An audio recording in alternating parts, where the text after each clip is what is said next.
Now these are the generations of the sons of Noah. And as we get into chapter 10, this chapter has been called the Table of Nations. And here you have the beginning of all of the various nations of the world, the various ethnic groups, with these sons of Noah. These are the generations of the sons of Noah. Seth is probably the one who put these generations together. We follow for a little bit the line of Ham, a little bit the line of Japheth, and then when we get to the line of Shem, we continue to follow the generations from Shem, because it is from Shem that Abraham will come. It is from Abraham that the nation will come. It is from the nation and Abraham, of course, that the seed, Christ, will come. And so we'll continue to follow the line down to Christ. But the others will follow for a few generations to establish their ethnic groups that sprung from them. Then we'll leave them go, because the whole message really is centering and zeroing down towards Jesus Christ. So many names are not given. Many of the families are not named and all. It isn't intended to be a complete historical record, but only a record that will lead us to Abraham, which will lead us to David, which will lead us to Jesus Christ. Once we've come to Jesus Christ, it wasn't necessary to keep the genealogies anymore. God has proven that Jesus Christ was, as promised, the son of David, the son of Abraham, the son of Adam. So that's all that's necessary, to follow that line that leads to Christ. Now the sons of Japheth were Gomer, Magog, Madai, Javan, Tubal, Meshech, and Tiras. Gomer was more or less the father of the ancient Sumerians. Magog were the Scythians, the area of Russia. And Madai was the father of the Medes. Javan, the Greeks. Tubal and Meshech, they believe that Meshech actually is the ancient Muscovy, modern-day Moscow. And Tubal, the modern Tobolsk. And Tiras, of course, is the Thracians. And so we see that basically you're getting into the Asian European nations as descendants from Japheth. Now we take one of the sons, Gomer, the first one listed, and we have the Germanic people, Ashkenaz. And Ripha and Togarma. Togarma is thought to be the Armenians, but the Ashkenaz, more or less the Germanic people, coming again from Japheth. And by these were the islands of the Gentiles divided, actually Tarshish and so forth. So you're getting into the area of Europe, Scandinavia, of course on into ultimately England, all the descendants, the Caucasian race, descendant from Japheth. Now the sons of Ham, Cush, and Seba, Havilah, Sapta, Rama, and all of these various names. We're not going to try and go through them all. But they basically went south and populated the areas of Africa. Also, a portion of them, the descendants of Canaan, were Sidon, which were the Phoenicians.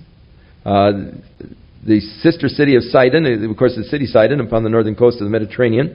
The sister city of Tyre, which were the Phoenicians. The Jebusites, who inhabited the area around Jerusalem. And in verse 17 there's Sinite.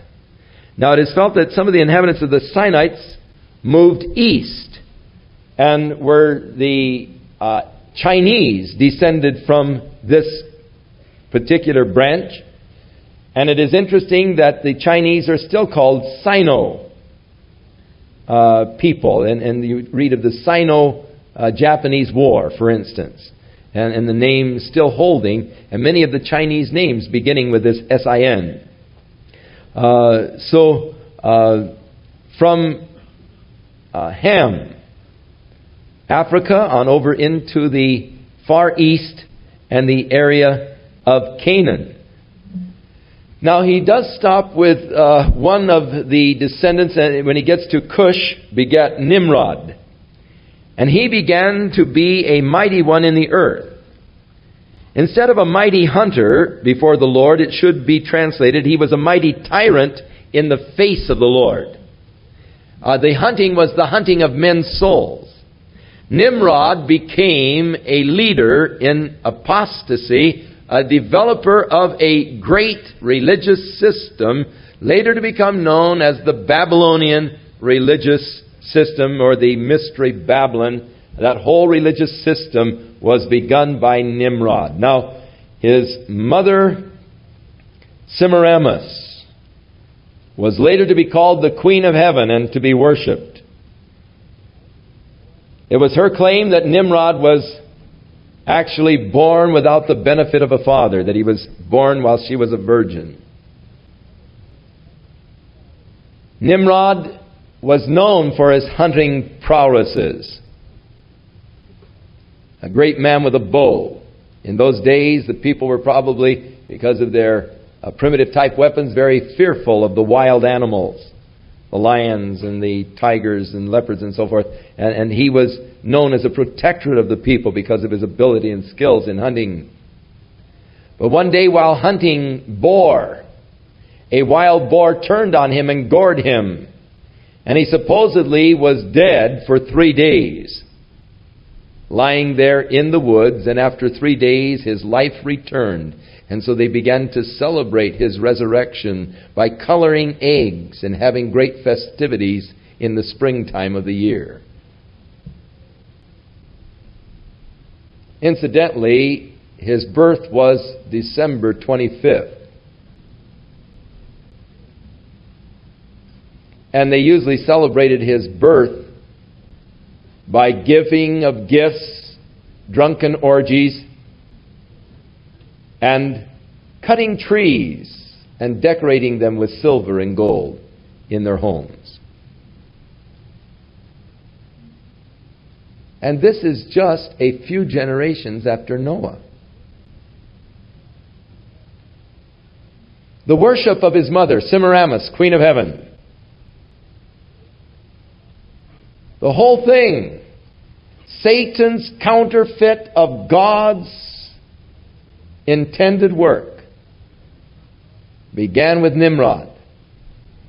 And when you start reading the history of the Babylonian religion, the way they set up the celebrations and all, you will be absolutely shocked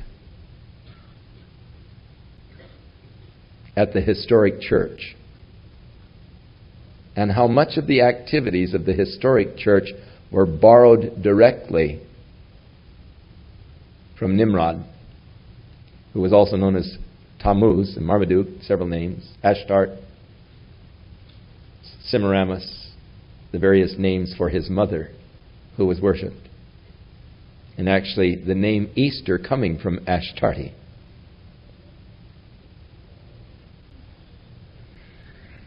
It's amazing that this Babylonian system could have so thoroughly infiltrated the church. But God brings Nimrod into the record here. And the beginning of the kingdom of Babel, verse 10. And it was he who inspired the people to build this tower that would reach into heaven.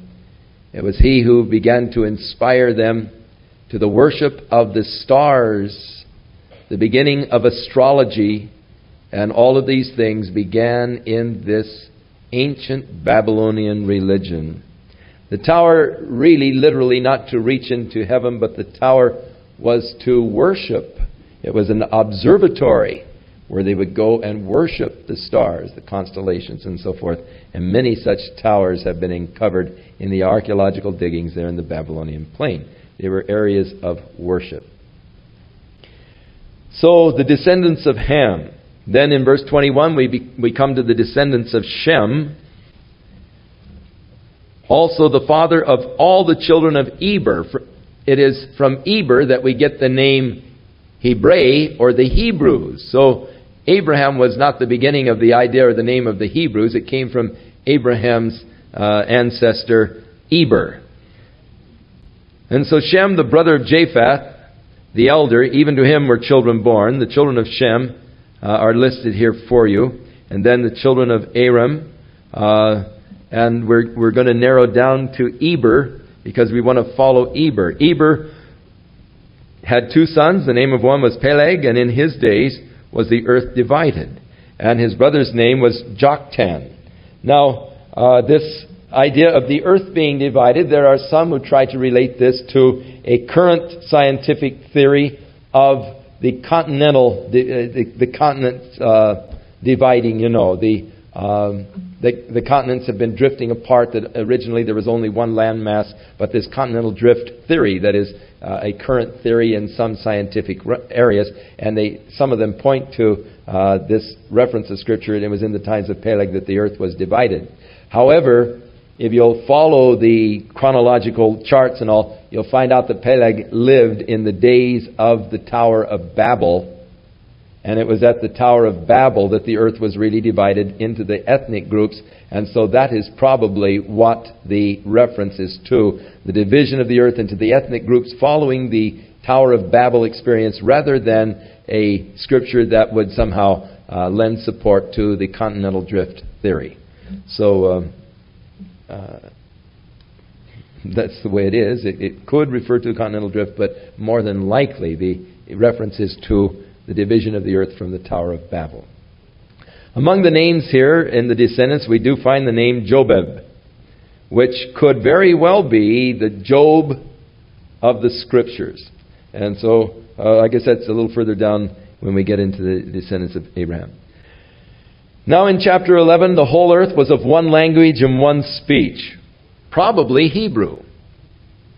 Because in the earlier record of the book of Genesis, the names of the people were Hebrew names that have Hebrew meanings. And so the original language was perhaps the Hebrew language itself.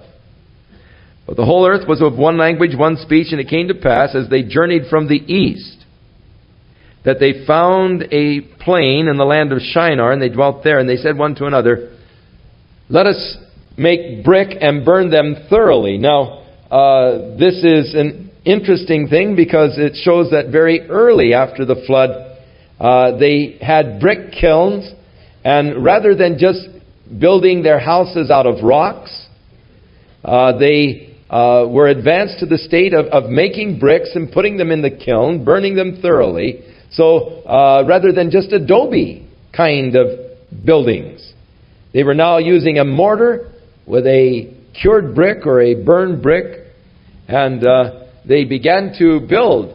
Of course, the city of Nineveh, the city of Babylon, all began to be built in this period by Nimrod himself.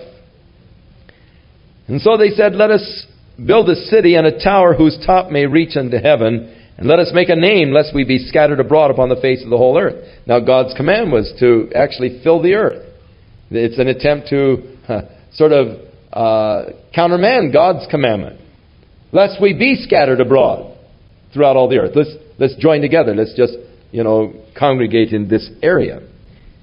And the Lord came down to see the city and the tower which the children of men builded. Now, again, we're describing the activities of God in human terms, as though God were coming down and looking things over.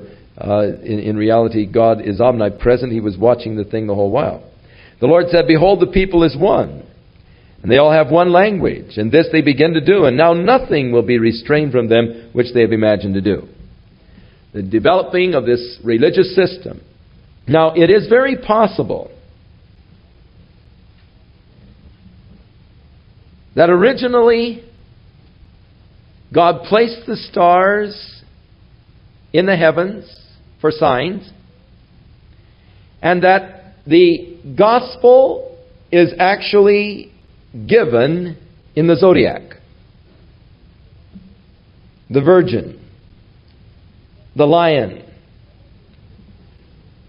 But as Satan has always taken the things of God and twisted them and perverted them, so from the original message that God had placed there in the heavens, of His plan for the ages, that there was that perversion of it into what is the modern astrology, which began way back again in the Babylonian era. Here in Babel, where they were going to build this tower as an observatory to observe the constellations and so forth of the sky. But it is quite possible that originally the gospel was there indeed in the stars, as far as the message of God to man. Now, it would seem that the Magi who came from the east to find the Christ child were reading correctly the heavens. We have seen His star in the east. We've come to worship Him. And that they were reading truly the signs that God had placed there. Now, the Bible says that God has placed the stars for signs and for seasons. And it is very possible that originally there was indeed the message of God in the stars, but has been perverted, as I say, into the modern astrology. And the perversion began way back there, where they began to look at the stars for the influence over their lives, rather than looking to God. And so God, in His Word, puts down the astrologers, the stargazers, the monthly prognosticators, those who sought then to govern their lives by the influence of the stars upon them and so forth. And God really speaks out very heavily against that in the prophecy of Isaiah. But it is an ancient thing, the horoscopes and all. But as with so many things, it is possible that in the beginning it was pure and had a true message of God, but it has been perverted as time has gone on.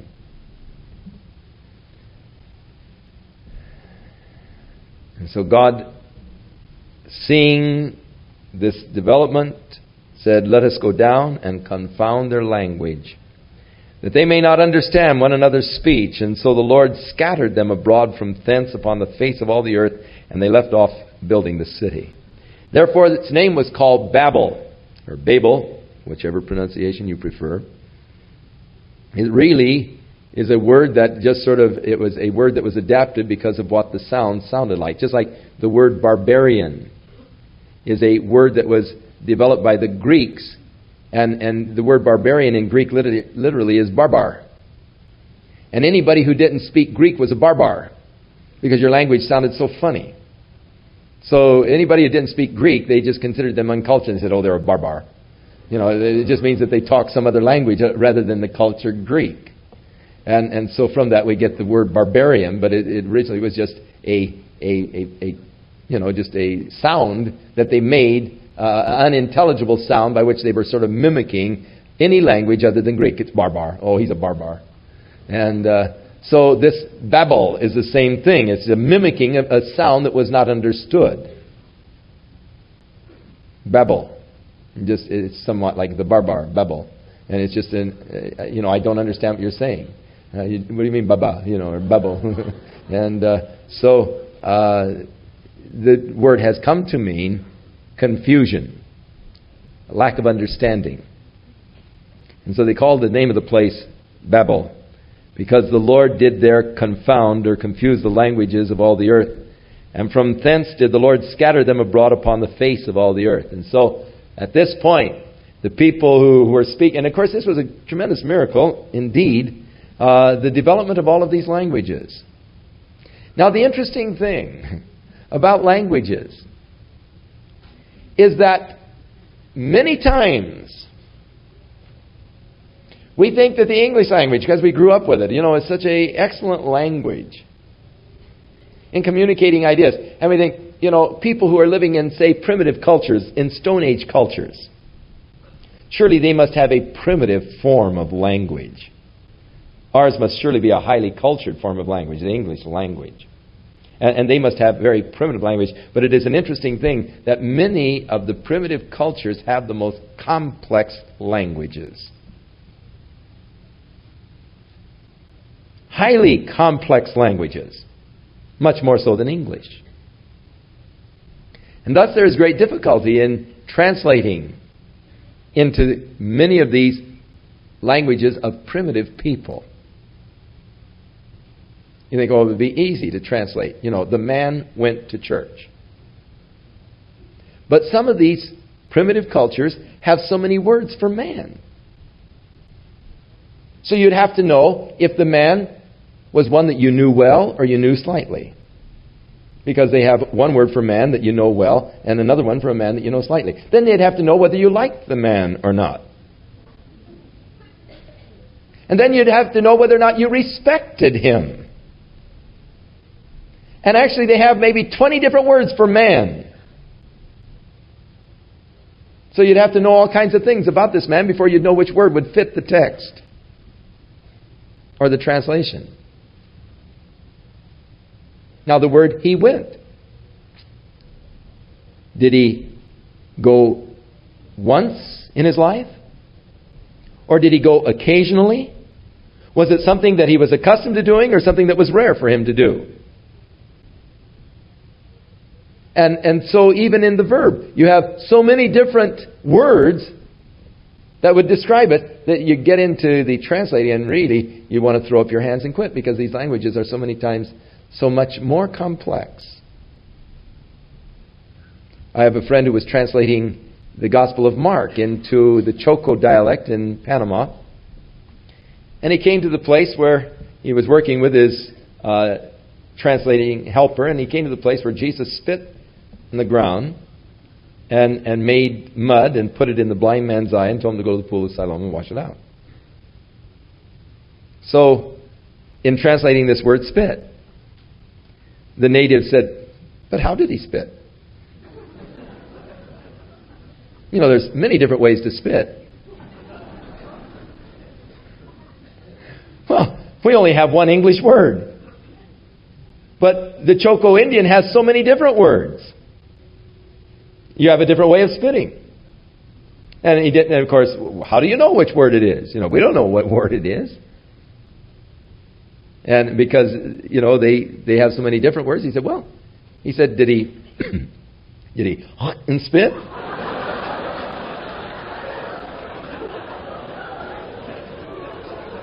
Or did he pick up the dirt in his hand and just spit and mix it up? Or did he spit on the ground and mix it up? Or did he put the dirt in his eye and spit in his eye and mix it up? And he would have a different word for each action. Well, we don't know what Jesus did. But this development of language. Now, it is interesting that man has, in any and every culture, no matter how primitive, highly complex method of communicating of ideas. And I don't care how primitive or ignorant that particular culture may be, their languages are highly developed in the ability to communicate their ideas, whether they do it through grunts, through a sing-song or whatever. They are able to communicate their ideas no matter how primitive their culture. This certainly is something that separates man from the animal kingdom. There is nothing in the animal kingdom that even approximates a complex form of communication of ideas. But yet in the most primitive culture of man, and in every culture of man, there is a language communication.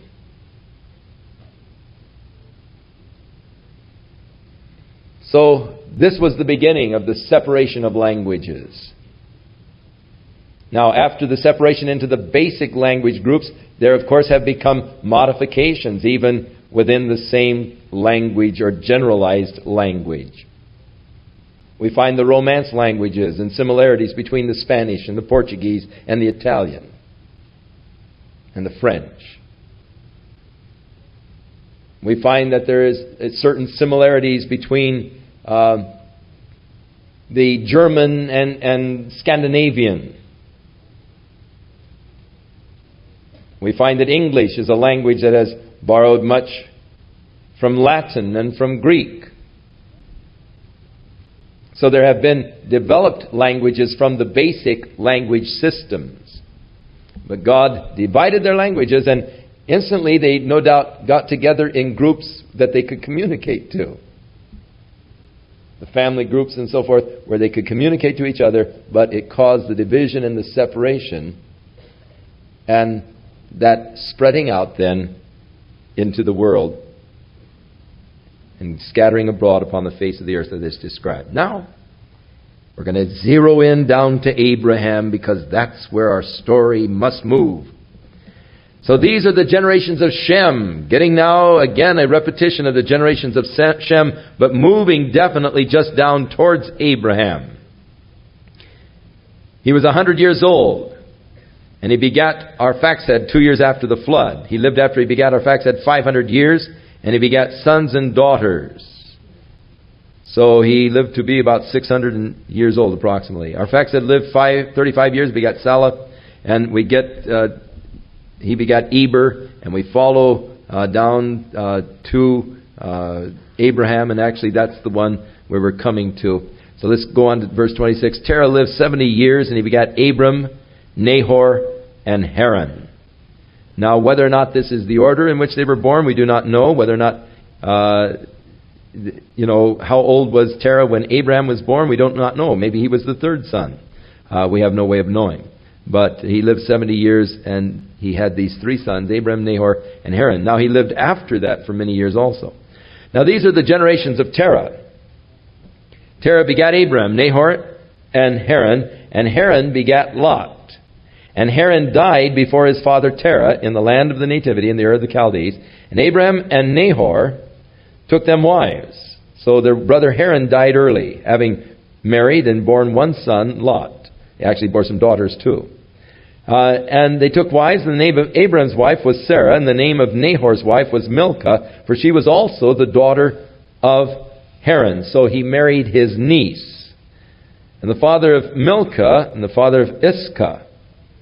But Sarah was barren, and she had no child. And Terah took Abram his son, and Lot the son of Haran. So with Haran dead, Lot being his son, Abram sort of adopted Lot, because Abram didn't have any sons of his own. So he sort of adopted Lot, and Lot became a journeyer with Abram. But they all together went from the Ur of the Chaldees. Now, it was in the Ur of the Chaldees, in this area where this false religious systems, pantheism and polytheism and all, began to develop. And the perverted religious systems, and so they left the Ur of the Chaldees to go to the land of Canaan. And they came to Haran and dwelt there. Now, the fact that they all left to go to Canaan means that in the beginning it could be that Abraham's father also received a call of God to leave and get out of this area that had begun to become religiously polluted and to come into a whole new area. But Terah, they came as far as Haran, and there they dwelt. And the days of Terah were 205 years, and Terah died in Haran. Now, there is a seeming contradiction of Scripture here when you get into the New Testament, and Stephen is talking about Abraham being called of God to leave the Ur of the Chaldees and to go to Israel. How that after he said Terah died, Abraham then went on to Canaan. But when you start putting the ages together, you find that Abraham actually left, if Terah lived to be 205 years old, and he was 70 years old when Abraham was born, and Abraham was 75 when he left. The 75 and the 70 makes 145 years, and yet he lived to be 205 years old, so you have a discrepancy in mathematics here. So what is the solution, or what is the answer? There are a couple possible suggestions. Number one, Abraham may not have been the firstborn son. They may not be listed in the order of their births, but in the order of the precedence of their sons. And Abraham could have been born many years after, in other words, 70 years, and maybe Haran was born when he was 70 years old, and it doesn't give his age at the time of Abraham's birth. That's one possibility. So that Abraham was sort of a late child, and that indeed, by the time he was 75, his father was 205 years old. It's very possible. Another possibility is that Stephen is talking in sort of a spiritual sense that he died. You remember one day a young fellow came to Jesus and said, "I'll follow you, but allow me first to go bury my father." And Jesus said, "Let the dead bury the dead. Come and follow me." Now, the "let me first bury my father" was a common term. It didn't mean that his father was dead. It isn't that Jesus is showing a disrespect for a father who had died. But it is a term whereby a person was saying, "I don't want to do it now. I want to wait until my father dies." It's just a term of procrastination or putting something off until later. In other words, I want to do it later. Wait till my father dies. Your father can be alive and healthy. He may be good for another 50, 60 years. But it was a term of procrastination, a common term of procrastination. Now, knowing the use of Jesus in this term and the ideas that were given by it, it could be that Stephen is using it in the same sense, and that Terah, when they came to Haran, died spiritually, because Terah began to actually apostatize and became also a worshiper of false gods. So it could be that he's referring to the spiritual death of Terah when he turned into spiritual apostasy, and it was at that point when Terah spiritually was dead unto God that Abraham realized he had to make his journey alone, and he took off with Lot and the servants and so forth and his wife Sarah, and they began then to journey on to the land that God had promised to show him. Actually, going from the area of the Ur of the Chaldees, going to Haran, they were going about 600 miles northwest. It was about 400 miles from Haran down to the land of Canaan, to the area of Shechem, where he was ultimately to end up. But Abraham started off journeying in obedience to God from the Ur of the Chaldees. They stopped with his father. It could be that his dad said, "Hey, this is good. Let's settle here. Let's settle in this area. It's nice. It's productive and all. Let's settle here." And there was a spiritual death of Terah for the call of God and awareness of God. There was a spiritual death, and Stephen could be referring to that. When Terah died, then that spiritual death, Abraham realized that he had to leave now his father and that family and journey on by himself to the land that God had promised to show him. So don't cast off your faith because of a bit of mathematics here. There are possible explanations for it, and which one is correct, of course, we don't know. Now the Lord had said unto Abraham, "Get thee out of thy country and from thy family." So Abraham really wasn't totally obedient at this point, and this to me is interesting because Abraham is always held as the model of faith in the New Testament. The model of a man who believed and trusted God. He's the prime example of a man who believes. And so many times when we read about faith and the exploits of faith, we think, "Oh, but I'm so weak, and I've blown it so many times. Surely I can't do it." It's good to know that Abraham wasn't perfect. Nor was his faith perfect. It's good to know that you don't have to be perfect, and your faith doesn't have to be perfect for God to honor you. So God said, "Get away from your family." He took his dad with him from the Ur of the Chaldees to Haran. It was an incomplete obedience. Stopping at Haran was incomplete obedience to God. So even men noted as men of faith have their moments. And just because you slip back and have your moments doesn't mean that God won't honor you and honor your faith, or that God doesn't love you and wants to still work in a powerful way in your life. Just because you blow it and you stop at Haran, it doesn't mean that the call of God is going to be removed and there's no chance for you to go on and fulfill that which God has laid upon your life and your heart to do. Many people have stopped at Haran. But the time came for him to move on, which he did. Maybe the time has come for you to move on from your Haran. The Lord said, "Get thee out of thy country, from thy father's family, from your father's house, to a land that I will show you." So, by the very virtue of the fact that Terah went with him, it could be the old man was saying, "Oh, no, don't leave. I want to go with you, son." Well, it could be Abraham was just saying, "Well, okay, Dad, all right," and he could have been weak in this area. But then his dad began to drag him down and slow him down until his father died spiritually, following after the pagan practices, and Abraham moved on. I will make of thee, God said, a great nation. Now God is establishing a covenant with Abraham. You get away from your family, your father's house, a land that I'll show you. I'll make you a great nation. I will bless you. I will make thy name great, and thou shalt be a blessing. All of these promises God fulfilled to Abraham. He made of him a great nation. God has blessed him and made the name of Abraham great. It's honored and respected. And thou shalt be a blessing. And I will bless them that bless thee, and curse them that curse thee. And in thee shall all the families of the earth be blessed. And from that is the promise that the Messiah would come from Abraham. In thee, all the families of the earth, not just the Jews, but all the families of the earth will be blessed from Abraham's progeny, even Jesus Christ. So Abram departed as the Lord had spoken unto him, and Lot went with him, and Abram was 75 years old when he departed out of Haran.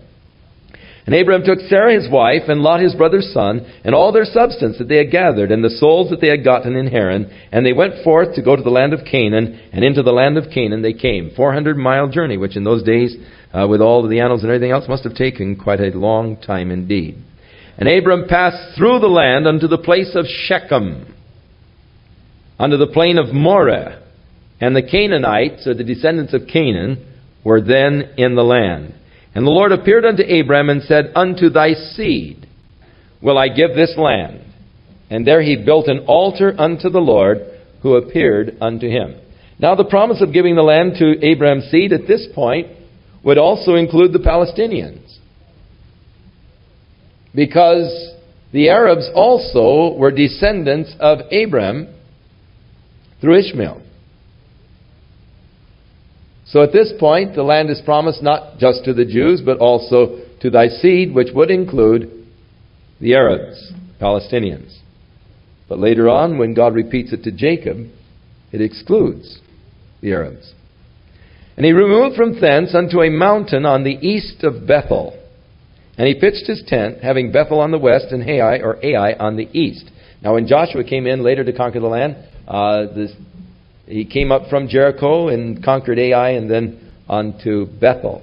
Abraham now has a favorite spot there near Bethel, and between Bethel and Ai. It's the highest part of the land in that particular area. It gives you just a fabulous view. It's about 10 miles north of Jerusalem and about 20 miles or so from Shechem. But from there, you can see down into the Jordan Valley. You can see up towards the area of Samaria. You can see Jerusalem and the area south. You can look over towards the Mediterranean. It just is a beautiful vantage point in that mountainous area between Bethel and Ai. And when Abraham came to this area, he built an altar. And the Lord appeared unto Abraham and said, Unto thy seed I'll give this land. And he built this altar unto the Lord, and called on the name of the Lord, and Abram journeyed going on down now to the south. And there was a famine in the land, so Abram went down into Egypt to sojourn there. For the famine was grievous in the land. So there was a drought in the... Of course, he went on south towards Beersheba. There's always a drought down there. The place is really dry. It's deserty. And it came to pass when he was come near to Egypt, that he said to Sarah his wife... Now here's our great man of faith, our example... Behold, now I know that you're a beautiful woman to look upon. Hey, that's saying a lot to your wife when she's 65 years old. But because of the longevity, at 65 you were still really, in your prime of youth in a sense, or beauty. Abram lived to be over 160, so at 65 you're really not that old yet in those times. But it does, when you think of 65 years old and talking about her great beauty, it does sound indeed very interesting. I know that you're a beautiful woman to look upon. Therefore, when it comes to pass, when the Egyptians will see you, they will say, This is his wife, and they will kill me and keep you alive. They'll take you into their harems. Now, this was a common practice among the Egyptian kings, is to just, if a man, if he saw a beautiful woman, he'd kill her husband and take her as his wife. And so he said, I pray that you'll tell them that you are my sister, that it might be well with me for thy sake, and my soul shall live because of thee. Hey, this is our great man of faith, Abraham. You see, even great men of faith have their weaknesses and their moments. Now that encourages me. For some silly reason. Because I also have my moments of weaknesses. But I have the concept that when I get weak, God just says, all right, that's it, you had your chance, wipe out. But not so. God continued to honor Abraham. God continued to bless Abraham. He wasn't perfect. God doesn't use perfect people because they don't exist. So don't worry that you're not perfect. Don't think that God is going to reject you because you're not perfect. Don't think that God can't use you because you're not perfect. God blessed Abraham. God used Abraham, though he had his lapses of faith, just like we have our lapses of faith. So it came to pass that when Abraham was come to Egypt, the Egyptians beheld the woman, that she was very beautiful. And the princes also of Pharaoh saw her, and they commended her before the Pharaoh. And the woman was taken into the Pharaoh's house. And he treated Abraham well for her sake. And he had sheep and oxen and asses, men servants, maid servants, she asses, camels. And the Lord plagued Pharaoh and his house with great plagues because of Sarah, Abram's wife. And the Pharaoh called Abram and said, what have you done to me? Why didn't you tell me that she was your wife? Why did you say she is my sister? I might have taken her to be my wife. Now behold, your wife, take her, go your way. And Pharaoh commanded his men concerning him, and they sent him away, and his wife, and all that he had. So he came under then a special protective edict of the Pharaoh, so that he would not fall prey to the men, in order that they might take Sarah, his wife.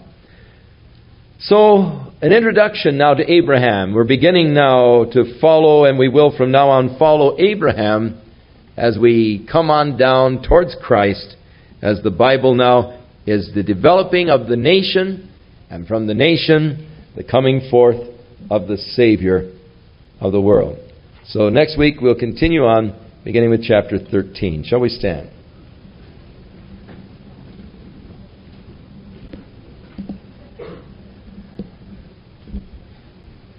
God bless you and enrich your heart and your mind and the things of the Spirit, giving you understanding of His Word. And may God increase your faith and your knowledge and understanding of Him. God go with you and bless you and watch over you and keep you in all your ways, strengthening you and ministering to you through His love. In Jesus' name. This is the end of Side 2 and the end of this message. If you would like further information on tapes or our free catalog, contact the Word for Today. The address is P.O. Box 8000, Costa Mesa, California, 92628. Or you may reach us by our toll-free number, 1-800-272-WORD. That's 1-800-272-WORD.